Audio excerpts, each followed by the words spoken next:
दिवसभराच्या बातम्यांमध्ये सगळ्यात पहिली बातमी, ब्रिटिश संसदेच्या बाहेर दहशतवादी हल्ला झालेला आहे आणि दहशतवाद्यांच्या गोळीबारात 12 जण जखमी झालेले आहेत आणि जो संशयित गोळीबार करत होता त्याला सुरक्षा दलांनी ठार केलेला आहे। पंतप्रधान सुरक्षित संसदेच्या बाहेर पडलेले आहेत, त्यांना सुरक्षित बाहेर काढण्यात आलं, पण संसद भवनात अजूनही 200 खासदार असल्याची माहिती आहे। भारतीय संसदेवर झालेल्या हल्ल्याची आठवण या निमित्तानं इथे समोर येताना दिसते। ब्रेक्झिट नंतरचा हा दहशतवादी हल्ला आहे का याचीही आता इथे चर्चा सुरू झालेली आहे।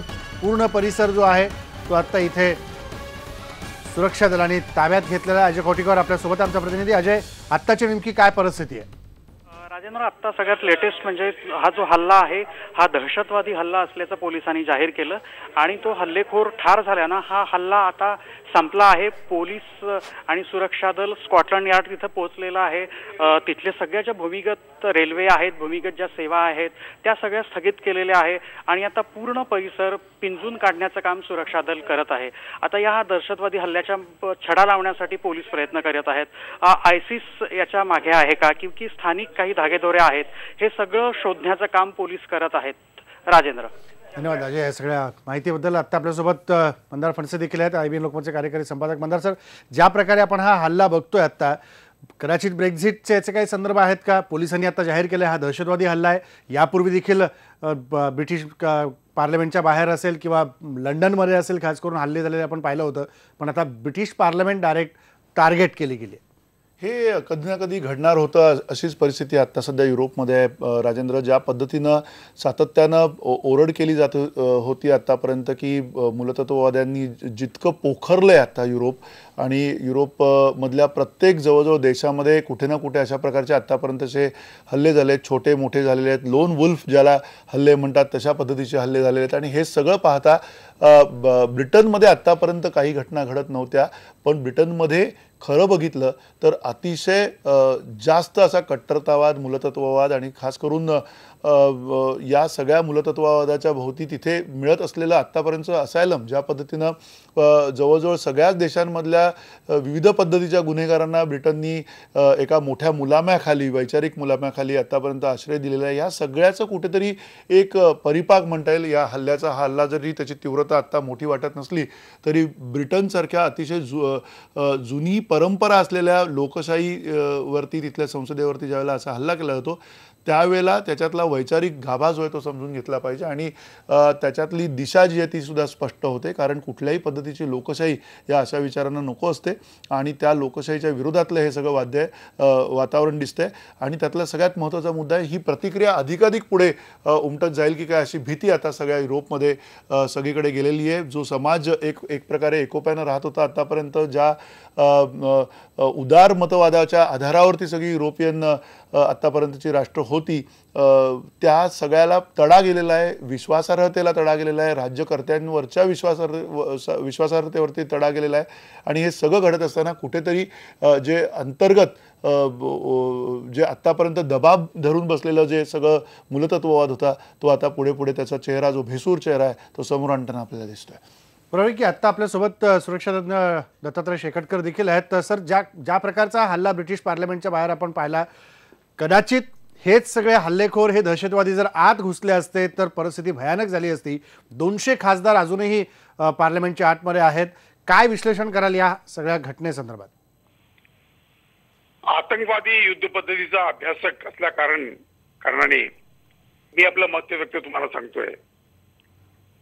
ह्या संसदेवरती झालेला आजचा हल्ला हा मुळीच माझ्याप्रमाणे अनपेक्षित नव्हता, हा होणार होता। ह्याबद्दलची माहिती मी तुमच्या चॅनलवरती 2 वर्ष अगोदर दिली होती, तुम्ही पहा, चेक करा। त्याचे कारण काय आहे ते फार मोठा विषय आहे तो, बरोबर, परंतु ब्रिटन, फ्रान्स, स्पेन आणि अमेरिका हे 4 राष्ट्र जे आहे हे आतंकवादी तत्वांच्या निशाण्यावरती आहे। त्याचे कारण पण वेगळे आहे, पण हे नक्की होणार यात काही मला तरी शंकत नाही। परंतु आपण हे एक लक्षात घेणं पाहिजे की संसदेवरती हल्ला हा एक सामान्य व्यक्ती करू शकत नाही, जरी तो एकटा गेला असेल किंवा 2 लोक असतील, परंतु एक फार मोठी स्ट्रॅटेजिक प्लॅनिंग असते आतंकवादी हल्ला करायच्या अगोदर 5-6 वर्ष ते प्लॅन करतात कुठे करायचा आहे तो. यापासून पण सर आपण काय शिकलं पाहिजे सर ह्याच्यात धडा घेतला पाहिजे की आपल्या संसदेवरती हा हल्ला झालेला आहे. बरोबर आहे. आपल्यावरती परत ह्या संसदेवरती परत हल्ला होणार हे मी तुमच्या चॅनलला आज सांगतोय.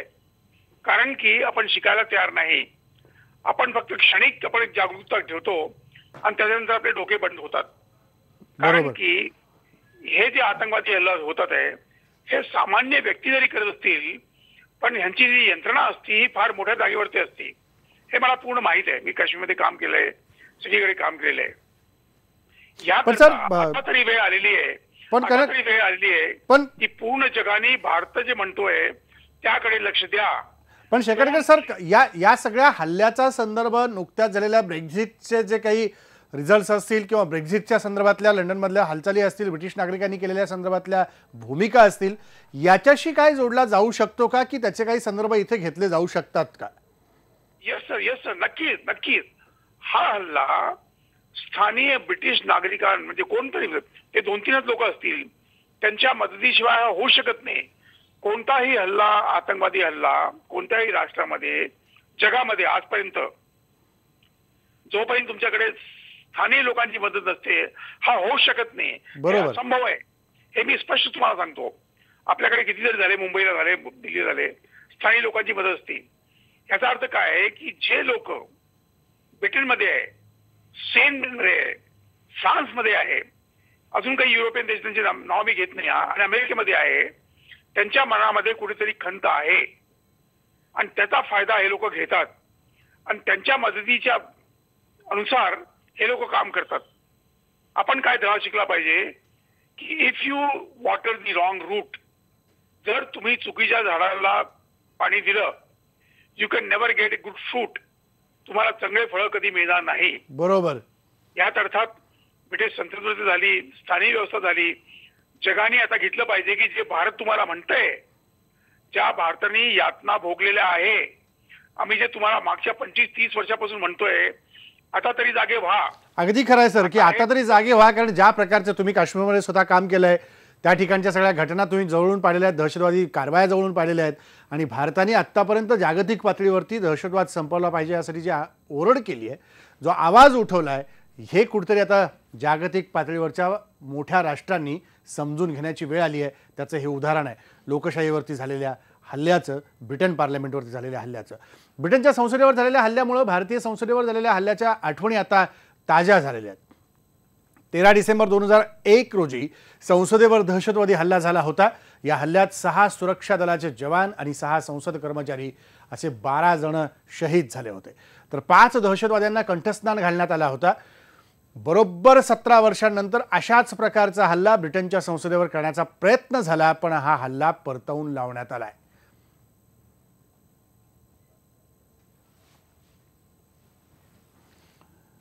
नंतर एक छोटासा ब्रेक घेऊन ब्रेक नंतर परत भेटू.